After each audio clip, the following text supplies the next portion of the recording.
Welcome to the Art of Coaching Podcast, a show aimed at getting to the core of what it takes to change attitudes, behaviors, and outcomes in the weight room, boardroom, classroom, and everywhere in between. I'm your host, Brett Bartholomew. I'm a performance coach, keynote speaker, and the author of the book, Conscious Coaching. But most importantly, I'm a lifelong student interested in all aspects of human behavior and communication.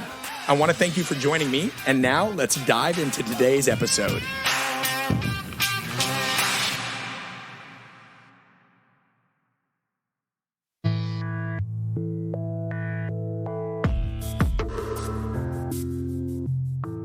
The memory of the story I'm about to tell you has been branded into my brain. I still remember the off-putting slurping sound that emitted from the receiver end of my phone. It was literally haunting, and as off-putting for me to hear as it is for you to listen to now. I want you to imagine me standing in this closet in order to block out noise from one of LA's busiest intersections during rush hour. I didn't want any outside noise to add to the anxiety I already felt when I was dialing the phone. My fingers punch against the glass surface of the phone with the precision of a surgeon performing their initial incision. I wanted to make sure each and every number was entered correctly given how high the stakes were. The manuscript for my first book had been completed, and it was only a few days earlier that a friend of mine had given me the contact of a literary agent who held the key to getting my book into the hands of a major publisher, and thus hopefully turning a modest tome into a New York Times bestseller. Now, mind you, this was a book, Conscious Coaching, that I had been working on for nearly 3 years and just put nearly my entire savings behind to make a reality. The leather from the chair that I wrote in from 11 p.m. to 2 a.m. nearly every day, in between training athletes and whatever client I could get my hand on at the time, had literally become worn thin from all the fidgeting I had done with my legs as I wrote. I hate sitting down, especially when it comes to doing creative work.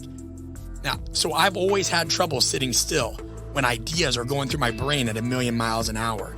I'm a kinetic creature. Even right now, as I'm recording this, I'm standing up. Now, don't worry, I'm not one of those annoying people that have to fidget every time. It just means that this is a more comfortable medium for me as opposed to punching away at a keyboard. Right? Like, I am somebody who prefers to interact with people directly since my hands can never seem to keep up with my brain. My thoughts were interrupted once again by the slurp. "Hello, are you there?" he asked. "Yeah, listen, I'm sorry, I'm not calling at a bad time, right? Like, this is Brett Bartholomew, Pat's friend." I've changed some names to protect their identity. "He connected us a while back. You said I should call tonight." "Yep, so tell me what you do again. You're a trainer or something that wants to write a book?" he asked.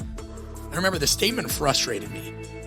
One, the way he asked his question when he picked up the phone and said the word trainer was as if I was some kind of telemarketer trying to sell him some overpriced steaks, or a scammer telling him that his social security number had been compromised and that I wanted to help. I remember looking for a way to respond to this. Listen, I'm a strength coach who works with professional athletes, military, and a wide range of other populations, and I finished a manuscript about, and right then he interrupts. "Great, so tell me why somebody's going to want to buy 1,000,000 books about a trainer. Is this book about training?" Slurped again. I could not figure out what the hell he was eating. Was it spaghetti? Was it soup? Either way, it was driving me nuts. No, not exactly, I said. It's actually about the art of coaching and communication. You know, what it takes to build trust, change behaviors in a diverse population. See, a lot of times people in my field start relying on fancy exercises and tech in order to... He interrupts me again. "Let me stop you right there," he said. "You're telling me that you're a trainer who is writing a book on communication about pro athletes, right?" And his question must have been rhetorical because he didn't even give me time to answer. Here's the thing. It sounds like a niche problem with a niche audience that nobody's going to buy on a large scale. Convince me otherwise. There he is again. I mean, it's just like it became a Curb Your Enthusiasm episode at this point. So I responded, "Well, listen, it's not about some sort of wishy-washy communication tactics that are motivational. We actually break down behaviors in the book and conversational styles and talk about different personality types. And this is stuff that anybody deals with in life." I was rushing my words because at this time I wasn't that refined at speaking about this. This was at the beginning of my journey, seeing what this book could even really be. But I did know that if we don't communicate well, that it impacts us. So I said that to him, if we can't communicate, and he interrupted again. And finally, he had clearly finished whatever the hell he was slurping, because I heard him slam the dish down in the background. What I'm asking you, he said, is why would people buy it from you? Now I tried my best to find a way to think of how I could inform him of some of my accolades, because he was clearly wanting me to brag about myself or prove myself, but I didn't want to sound like some kind of pompous ass. Of course, I didn't know it all. I'll never know it all. But by 29, I had a little bit of a unique experience. I had coached and spoke in a wide variety of countries. I had worked with more than 500 professional athletes, easily just as many high-level athletes at other levels. I had work that I had done with surgeons in the military. And at one point in time, I'd been named the NFL's top trainer by Outside Magazine. There's that trainer name again, by the way. But regardless, not to mention the fact that the book documented how I had spent a year of my life in a hospital ran by a Machiavellian medical staff near death at 96 pounds. But I got out and I made understanding human nature and power dynamics and human performance my mission, and that led me into coaching. So no, I wasn't special by any means, but I believed my experiences and perspective mattered, just like I believe those of you listening, your experiences and perspective mattered. So I decided to go the humble route, and the best I could just come up, whatever I came up with at the time was trash. I remember saying, listen, I appreciate your question, and I want to respect your time, so I'll be as candid and straight with you as I can. I'm not saying I'm Brené Brown or some kind of world-beating CEO of a tech firm, but I've had to overcome a lot, and I help many high-level people do the same. I can send you He interrupted again. What did you just say? He asked. I thought about it for a minute, and I said, well, which part? I replied. About you not being Brené Brown. What did you mean by that? I simply replied that I didn't have a 1 million+ view TED Talk to my name, a publicist, a staff, or an established online brand, since I was still in the trenches of doing my job every day. Right? Understand, if you listened to me for a while, or you followed me for a while, this was a point in time where I didn't even have a website. I didn't have much other than social media. We didn't have any kind of business then. And so he cuts in and says, so there's the issue. I sell books to publishers for a living. That's what I do. So for you to essentially lay it out for me that you have no established vehicle to help this book sell is the reason we aren't going to work together. At that point, I was just trying to figure out how to make sense of what he had just said. Why would I want to work with anyone who leads me or leads with telling me that they aren't somebody who has a platform that can help this book go and isn't somebody who is a thought leader on a worldwide stage? So I had started pacing anxiously at this point, taking this in, tightening my grip around the phone. I was super frustrated. He had a point, but he was twisting my words, and clearly my honest play at humility had backfired at this point. I wasn't used to talking to folks like this. I was in the context of me coaching and what have you, but not in terms of negotiating a book deal or even knowing what that landscape was really like. I'd never been prepared for that, right? And so, I began to utter a reply, and then he sharply cut me off again and said, you're not ready for this, and I'm not interested, and hung up. And that was that. It was at that moment that while living in a 900 square foot apartment that was costing my wife and I $3,400 a month US, we were barely collectively clearing $90K. As I've talked about before, throughout my life, I had to do 2 unpaid internships. I made $10,000 a year as a master's student when I was doing my graduate assistantship. We didn't have a lot of cash. And so that entire room, which was very small in the context of a 900 square foot apartment, and my soul seemed to contract. This was my first lesson as to when humility, the very trait we hear championed so much in every leadership book, perhaps second only to empathy, could turn out to be harmful. What this guy wanted was a pitch and a plan. What I came with was hope and naivete. I didn't know how to play the game because I was still caught up in the Pavlovian conditioning of it's not about you thinking that I was raised with as a strength coach. Very much told, just keep your head down. You're supposed to be seen, not heard.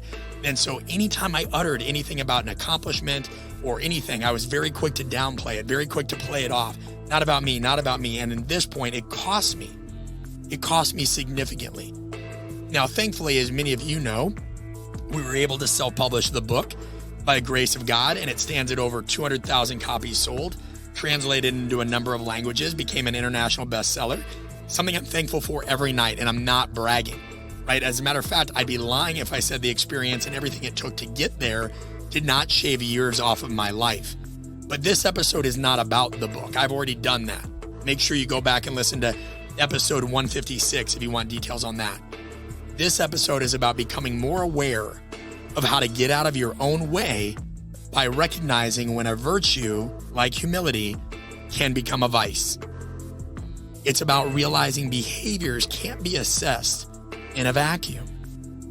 And the core truth that even often though we think we are coming across one way, when we communicate, our messages are nearly always received in an entirely different fashion.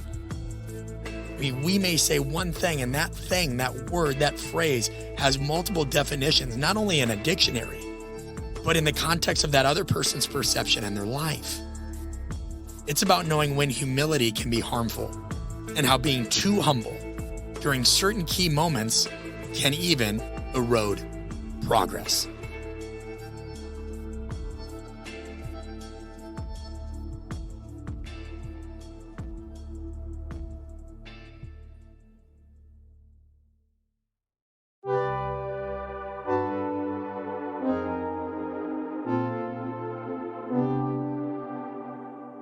I'm Brett Bartholomew, and this is the Art of Coaching Podcast. Before we go further, I need to thank both Momentous and VersaClimber, two companies that make what we do at Art of Coaching possible as a small business. Momentous creates no-compromise, nutrition-based products and tools that support the endless improvement of personal performance, regardless of what performance means to you. You see, just as our podcast is not solely for coaches or trainers that work with sports figures or anything, right? Despite that being my background, Momentous is not just for health nuts, athletes, or the like. They are for anyone who values what they put into their body so they can live a life with more energy, focus, and fervor. And I want to make something clear. I am not the type to hawk a bunch of random supplements or anything else. I am a Nebraska boy who loves food, but I also have a family history of things like cancer and heart disease. So I need to be mindful of what I put into my body. And that's why standing behind Momentous should mean something to you as well, because you have those issues too. To check them out, go to livemomentous.com/Brett. Again, that's livemomentous.com/Brett, and you'll get 25% off anything you order for them. And with respect to VersaClimber, this is a company that stood behind me well before I even had that conversation you heard in the intro. Well before I went out on my own or got turned down and big timed by other literary agents, any of that stuff. Kristen Martin and Brett Collins specifically are two absolute world-class individuals. And I promise you, whether you're building a simple home gym or a facility, the VersaClimber is something you do not want to be without. It is hands down the most efficient workout you will ever get from a cardiovascular standpoint, and there are no needless bells and whistles. You can learn more at versaclimber.com. Again, that's versaclimber.com, and be sure to check them all out on the show notes. So on today's show, how humility can be harmful and how to know when it pays off to learn how to ethically self-promote, stand behind your work, and not get trampled by others or your own inner critic. We all know the detriments of working alongside those who are blowhards, braggarts, or those who display clinical levels of extreme narcissism. But have you ever thought about what happens when we go too far the other way? There are three things in particular that can be negatively impacted that I want to get across to you guys. Your own self-confidence and your own sense of self-worth, your opportunities, and even the quality of your work. Now I'm going to hammer out some disclaimers so that the contrarians out there don't start jumping to conclusions. The benefits of humility are well documented. We're not going back through that, right? Self-deprecating humor is charming and disarming when done well, right? Like these things keep you open to learning. It's respectful, of course, to display humility. So please do not try to flip this into some sort of anti-humility thing. This episode is about when humility goes too far, plain and simple. All right. So, point one, going too far down the humility rabbit hole can erode self-confidence and self-worth. When you're not careful, having a high degree of humility can quickly turn into a low degree of self-esteem. And think about it, we're often told that good leaders are servants and they need to put the needs of others before their own. They're emotionally stable. But on the other hand, we are also told we should celebrate the small things in life. We should live in the moment, enjoy the ride. It's an interesting dichotomy, is it not? And as with most things, our thoughts around this are often the result of our own drives, our own motivations, our upbringing, our environment, those we spend the most time around. Now, personal story, I fell into this rabbit hole quickly after an experience I had working with an organization that it very much emphasized the collective over the individual, like most organizations are going to, right? But everybody does it at different levels. Now, this was to the point where any mention of the word I would get you in trouble. If people requested to work with you, specifically, it became something of an issue. And even raises became a manifestation of a fairness to everyone approach, where if somebody, it was based on, oh, well, your title or, oh, the division of the company and what have you, it wasn't even tied to your performance. It seemed as if no matter how hard you worked or what you tried to do to create a bespoke experience for somebody, that you would be told this was something you should just be grateful to be a part of. And if you weren't, believe me, they use the weaponization of guilt very, very well. Now, oftentimes this is done by organizations because they've been burned by an individualist type persona in the past. So in this instance, they overcorrected in that other direction. Now, other organizations, they do it just because that's what we've been taught. It's all about the we, not about the I. And sure, there is no I in team, but you better believe there is certainly an I in give, assist, aid, service, and improve. And if you are somebody who has repeatedly starting blowing off compliments, let's look at it this side too, right? Not just being a part of this organization, but I know for me, I got so used to that. I got really bad at accepting any kind of compliment, or if I accomplished something, I was very quick to redirect it because there was just like, nope, you're going to you're going to get in trouble. It's almost like when we hear about rats and these experiments getting a shock, right? So if you're somebody, and I know some of you are because you have called in or wrote us and said you are blowing off compliments, you don't take them or you downplay them, you don't celebrate moments of success or even little bits of your work that are bright spots or any of those kinds of things, I would urge you to reevaluate what you think is the benefit of this, of always focusing on the we, right? Of course, you don't want to alienate others, but if you're a leader, you're going to have to recognize individuals in some way, shape, or form. And we often don't have time or don't have issues with that. It's about ourself, right? It's the same way that we always think that there's this problem or this person's stubborn. Guys, most issues, most conflict starts with ourselves. And when you don't do these things, right, these feelings of ineffectiveness and perfectionism, right, those have made me numb more than once. I just get in this path. It's not about me. It's not about me. And I remember, as a matter of fact, I finally took a big step forward in my own development on this after running our most recent communication workshop in Phoenix.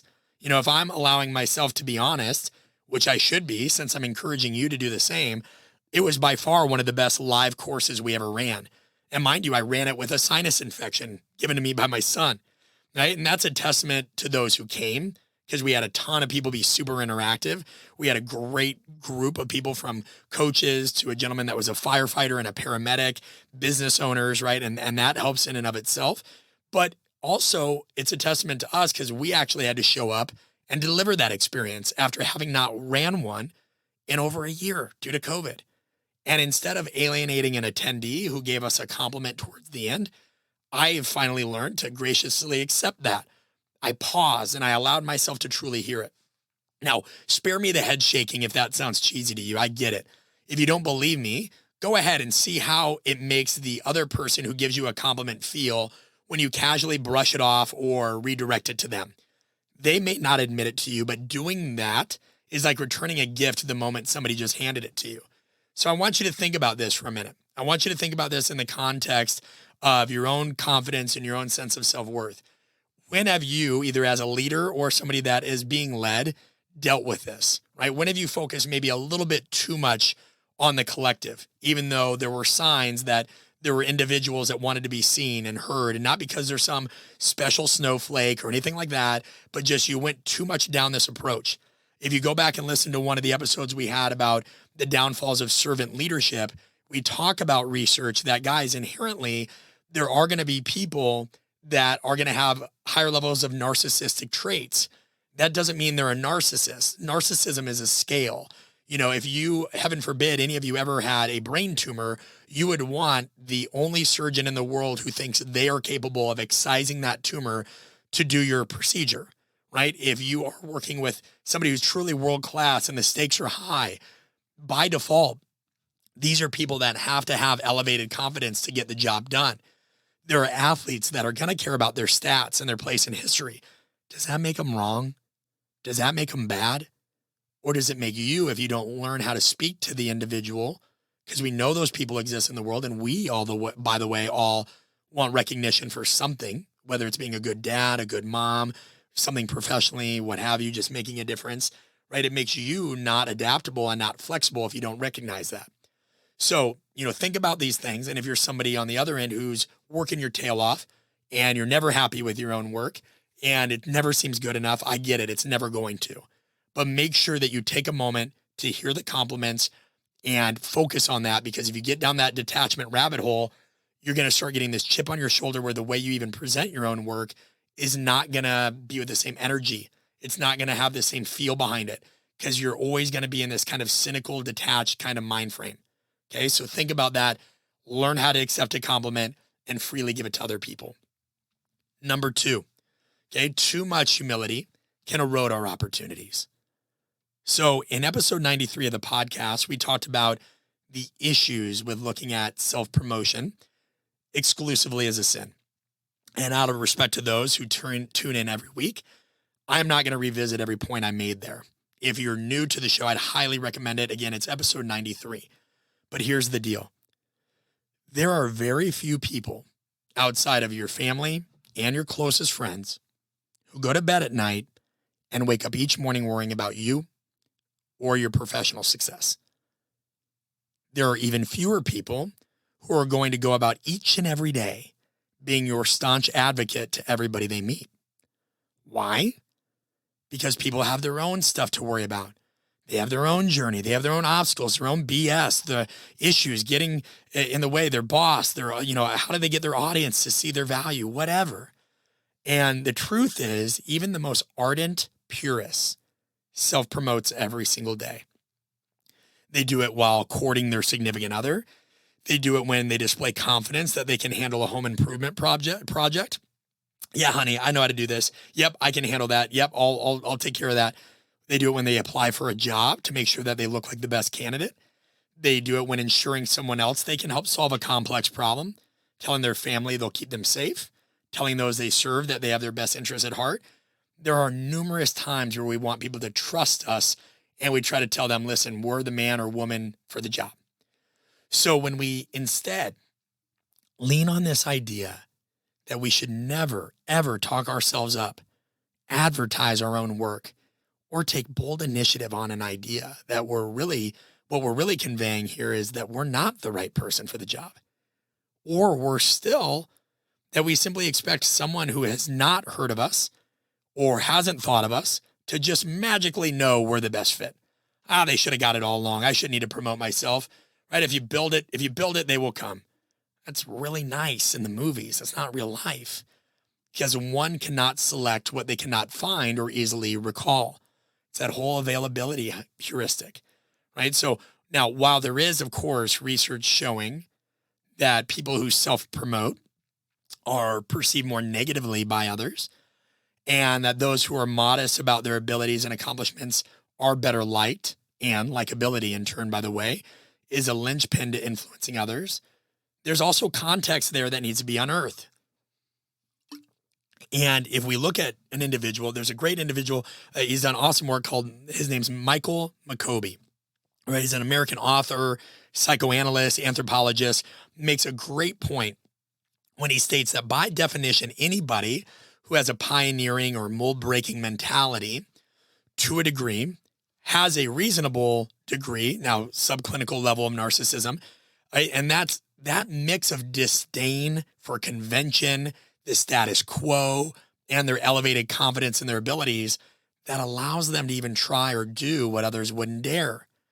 And I know this hits with many of you because you've reached out saying you want to start your own job or build your own brand or move up within your organization or do this, but you're not sure. You're scared of what other people will think and what have you. And I get that, right? A lot of this is elaborated on in the research I share in our online course, Bought In, at artofcoaching.com, as well as when we discuss the positive aspects of what are often referred to as dark-sided leadership behaviors. But it's also helpful to be aware of the fact that many of the books and research written about certain CEOs, coaches, and leaders who display modesty often detail or champion these modest behaviors once that individual's already reached the top or attained the lead role in a company or organization. Professor Jeffrey Pfeffer lays this out well, and he says, this raises some question as to which qualities and behaviors might be useful to get to the top in the first place. Because it's one thing to assess somebody once they're already in that position. It's another thing to look at how did they actually get there? Because we know that office politics are a thing. We know that interpersonal politics are a thing. And so you can't just look at these things in a vacuum, right? And I've said this a million times.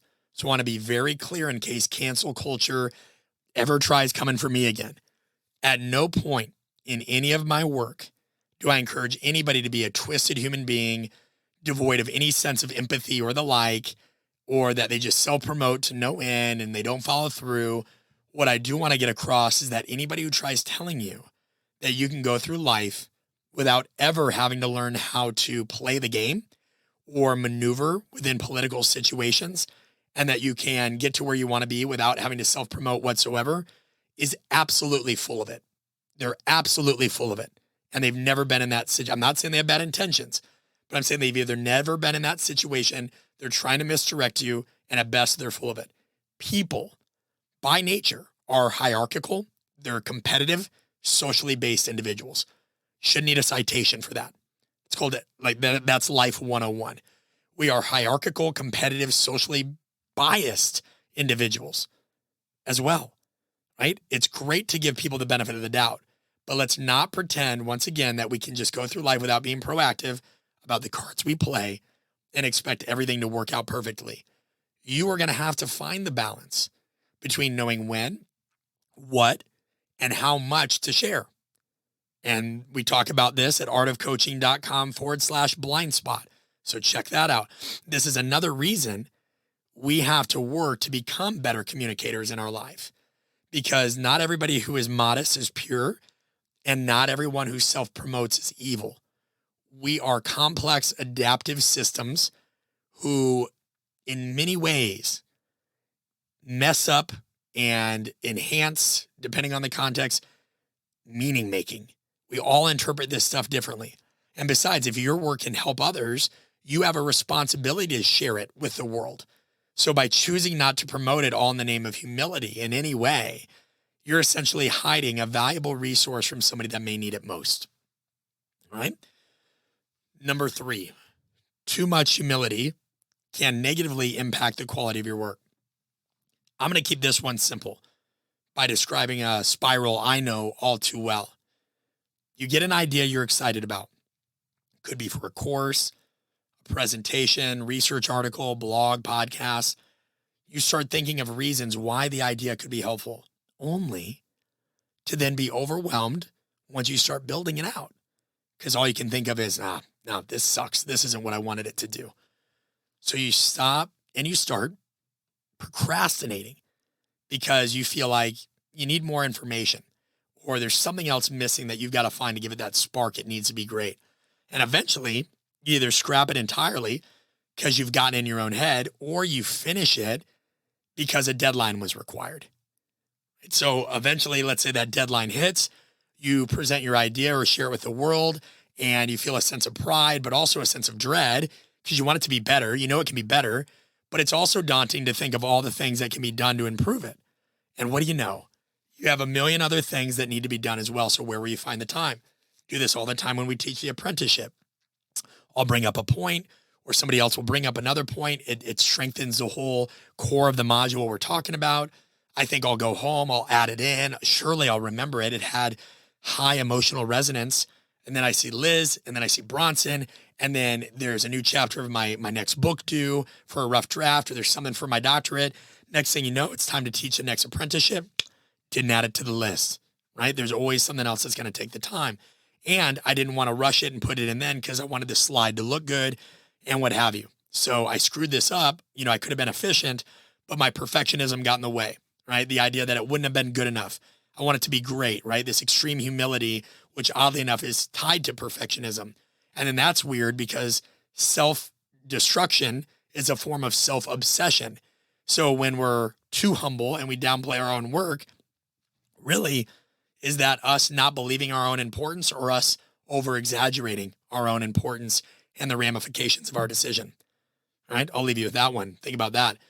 So if you zoom out from all this, it's easy to miss the fact that if you are somebody that went down that kind of rabbit hole of never being happy with something you're creating, stopping, starting, procrastinating, self-limiting beliefs, what have you, if you just would have created something and put it out to the world, you would have surpassed the vast majority of the population who just constantly talks about stuff, but never puts their money where their mouth is.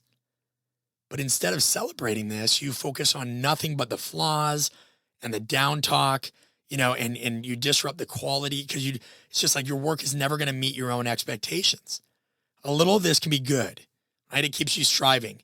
If any of you have gone to artofcoaching.com/what drives you, we talk about a lot of different things that lead to some of our behaviors. And for me, I'm an adversity drive. You can figure out what yours is there, but I'm driven by adversity. I like to keep striving. I like to keep challenging things, especially myself. And that gives you an edge, right? It gives you a chip on your shoulder. I mean, let's be real. If you think everything you touch turned out to be gold, if you weren't humble at all, right? You're likely succumbing to a lethal combination of pride and stupidity. And I've had that. I've sat through a staff meeting where I once heard a coworker earlier on in my career say, "Hey, everything we're touching is turning into gold." That was alarming. And then I got in trouble by saying, "Hey, I don't really ever want to hear that again." That is prime real estate for us to trip up on our own hubris, right? But at the same time, you do have to know when to stop trying to make something perfect. There's this line. You have to know, when do I shut out the noise? Is this a beta? Think about when your phone gets an update, and now a lot of these electronic vehicles get updates. Your Mac gets an update, or whatever you use. These things are all version 1, version this. So when I started thinking about that, it made a lot more sense to me. Our apprenticeship has never been taught in the same place twice. We're now at version 1.8. It's radically different for any of those that came to it in Alabama or Atlanta, or when we went to Charleston, South Carolina. It's very different now, and it'll continue to be different. So know that these things are going to evolve. And for many of you who reach out to me for advice in starting your own brand or your business, right? You talk about how you're a perfectionist and you worry about what others might think or say. Where I'd push back is, in reality, I think you're far more worried about what you might think or what you might say to yourself. You might find out you're not as good as you think you are, and you're scared of that. And I get that. You might find out that you have zero clue what you're talking about when it comes time to put pen to the page or whatever your equivalent of that is. And we see this with communication all the time. People think they're great at it, that they understand it. They think that they have a command of the verbal and the nonverbal. I love how that's what communication constantly gets reduced to. Yet when you ask them to take pen and paper and write out their definition of communication, how effective communication takes place, how it looks in multiple cultures, the factors involved with processing information, human nature, perception, all these things. How do you make this information easy to understand for others? If you were to lay that out, or even how to get into the head of others, you might find out you don't know how to explain it as well as you thought. You might just try to end up regurgitating what somebody else said. I promise you, it's pretty tough. Nothing proved that to me than when I tried to write my book. You try to lay these things out, it's not as easy as you think. And there's a great study about Yale students who were asked to describe how an everyday thing works, a microwave, a sink. And they all thought before they were given the task that they could do so with ease. The minute they had to write it down, The vast majority of them failed. They couldn't do it. The end result of this whole kind of like humility hoedown, talking about the sachet of negative self-talk, is that we have people who end up staying in the same place for years and years and years. This self-imposed purgatory of, I know I can do more, but I'm not there yet. There's always more to learn. Lifelong learner. I'm never going to get it. Yada, yada, yada. Yeah, there's always more to learn. But you also learn a heck of a lot more by doing it and reflecting on the good and the bad, as opposed to just going through autopilot and satisficing. Quit hiding behind humility. Quit looking at something as it's not good enough yet. It's not done yet. Ship it. Deliver it. Ship it. There's no statues made of critics. There's no statues made of people that just sit in the corner. Ship it. Trial it. Get it going. Right? Despite what popularized one-size-fits-all sound bites tell you, you're going to have to own the following. Right? Like, you're going to have to, if you take nothing else out of this episode, let it be this. And the following is true regardless of if you're a man, a woman, an alien, an artificial intelligence-based construct, right? I'll lay these out in bullet size format. Tastefully speaking up for yourself and advocating for your own work may make you less likable to some in the short term. But as long as you deliver the goods and you keep your promises to those who get it, right, they will be glad you got on their radar. Don't believe me? Okay. I mean, just find and like blend in and keep your head down your whole life and down talk yourself. But please just don't be upset when you realize that whole camouflage, right, by blending in worked out a bit too well, right? You may have something that you're made to stand out for. You just got to be critical and reflecting of what that is. You actually got to trial it and develop it and cultivate it, no different than a garden. If you want to help others, you're also going to have to put yourself first at some point.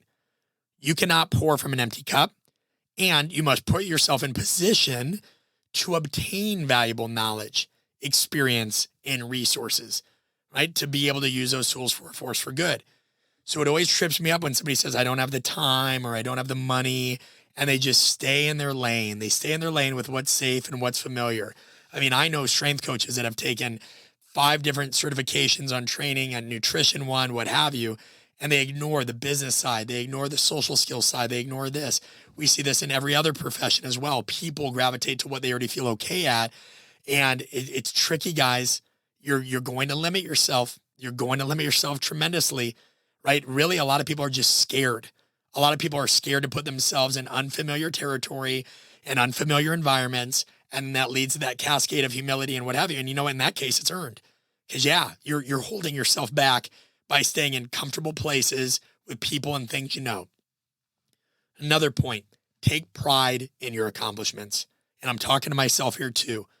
Just as you shouldn't hide your actual scars because they represent some inevitable shrapnel of life, you need to celebrate small wins and how far you've come. There is not a year that goes by where some critic doesn't try to shame me or badmouth me in some way or another.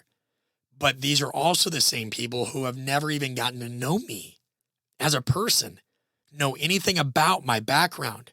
They haven't read my books, right? Taken my courses or the like, yet they claim to know me. Some of these people just follow me on social media and they think that they know who I am and something about my life because maybe they saw a post about my wife or my son or my thoughts. And they never think like, oh, if he shows that on Instagram, imagine what I could learn about him and his thoughts and his tactics in deeper mediums, right? Like that, guys, I hate to tell you, but I save most of our good stuff for the podcast, our courses, our Art of Coaching All Access group, our workshops, because those mediums allow for that, right? So think about the people like, great, yeah, people are going to judge you. Half of them are never even going to know you. I always laugh when somebody's like, oh, you just lost a follower. I'm like, dude, I will not even wake up and remember this tomorrow. But everybody does that, for their own reasons, so I even had people trying to string me up for my use of the term buy-in, right? Familiarity breeds contempt. And the reality is when I talked to one of these individuals, right, they were just tired of hearing others talk about my book or seeing my book shared online. It had nothing to do about buy-in. It had to do with, they got tired of hearing that phrase, for whatever reason. And one of them wanted to write a book of his own and didn't. Like, people are so complex. So some of these people that are going to trash talk you, it's for whatever other reason. It's very rarely you. Your talents are important And you would certainly never tell your kids to not enjoy life, celebrate things. So take your own advice. Okay. As we close, a couple more. Quit shunning the idea of building a tasteful personal brand or developing a key point of differentiation. Everything in nature embraces differentiation. Plants, animals. What makes you so special in your humility that you think you can choose to hide and just blend in and, nobody needs to know, and then expect to adapt and evolve? I'll raise the stakes. If you're not comfortable building a brand, and again, something you already have but likely haven't communicated, everybody's got a brand. Just the way you behave in daily life is a manifestation of your brand and your values, whether you like the term or not. You will struggle to make the impact you could, or even gain the level of compensation you deserve, or the recognition you deserve or desire. There is not a career path in the world that is free of risk, problems, or periods of self-doubt. Everybody struggles at some point. The difference maker is the choices you make and how well you deal with those choices under pressure. And hiding behind humility or self-limiting beliefs is not going to make that any better. Right? If you're able to communicate around these obstacles and you're able to communicate well with other people, and most importantly, know how to speak to yourself, right? That will separate you. Right? You want to be humble, but not at the expense of not staying hungry. So if you haven't gotten the point yet, there are those that have honest humility. There are those who feign humility. There are those who use humility as a shield and some kind of safety mechanism. So if this is something you continually feel like you're struggling with, I get it. Let's keep the conversation going. Go to artofcoaching.com/channels. Again, that's artofcoaching.com/channels, and tell me more about what you're dealing with. Check out the new locations and the dates we've added for our live workshops if you want to work on this stuff. Go to artofcoaching.com/apprenticeship. Guys, we're visiting Dallas and Nashville, Seattle, Boston, Chicago. When the world opens back up, we're already in talks to bring them to the UK and Australia and Canada again. We're in more cities weekly. Go to the website, artofcoaching.com/apprenticeship. Read the FAQs. I'll say it 3 times because I get this question constantly. It is not for just coaches. These are for people in any profession who want to be better communicators. None of our content is about training or sports or whatever. It's about people, behavior change, and the like. As always, I appreciate all of you spending time with me. And I'd also like to thank Allie Kirshner, my wife, Liz Bartholomew, Nikita Emstov, who's helped so much with our graphics, and Lance Daniel, and the rest of you. I'm Brett Bartholomew. Thank you for putting up with me for another half hour to 45 minutes, and I will talk to you next time.